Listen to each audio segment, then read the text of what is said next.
Megastar Shakib খানের সাথে বড় পর্দায় অভিনয় করার ইচ্ছা প্রকাশ করেছেন তাসনিয়া ফারিন। দোস্ত, একটি পুরস্কার বিতরণী অনুষ্ঠানে সাকিবের হাত ধরে এই ইচ্ছা প্রকাশ করেছেন তিনি। একই মঞ্চে ছিলেন আফরান নিশো। দোস্ত, তবে সাকিবকে প্রশংসা করার পাশাপাশি নিশোকে কি তাহলে অপমান করলেন ফারিন?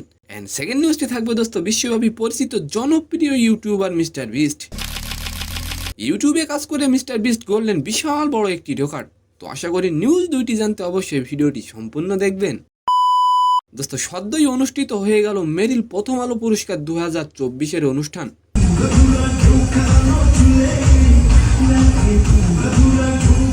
সেখানকার একটি ভিডিও বর্তমানে সোশ্যাল মিডিয়ায় বেশ ভাইরাল।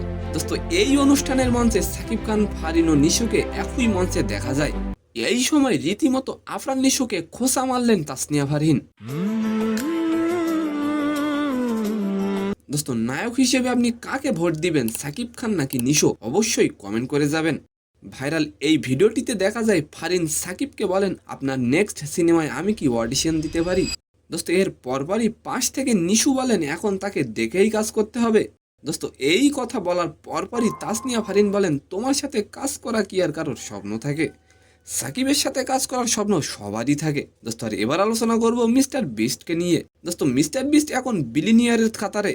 মাত্র 27 বছরে 100 কোটি টাকা আয় করে বর্তমান বিশ্বের সর্বকনিষ্ঠ বিলিনিয়ার তিনি। দোস্ত, সবচেয়ে বড় বিষয়টি হচ্ছে 30 বছরের নিচে থাকা তিনিই একমাত্র বিলিনিয়ার যিনি উত্তরাধিকারের সূত্রে কিছুই পাননি। তো সম্মানিত দর্শক, আজকের ভিডিওটি কেমন লাগলো অবশ্যই কমেন্ট বক্সে জানাবেন। আর ভিডিওটি যদি ভালো লাগে অবশ্যই একটি লাইক দিয়ে আমাদের চ্যানেলটিকে সাবস্ক্রাইব করে দিবেন। ধন্যবাদ।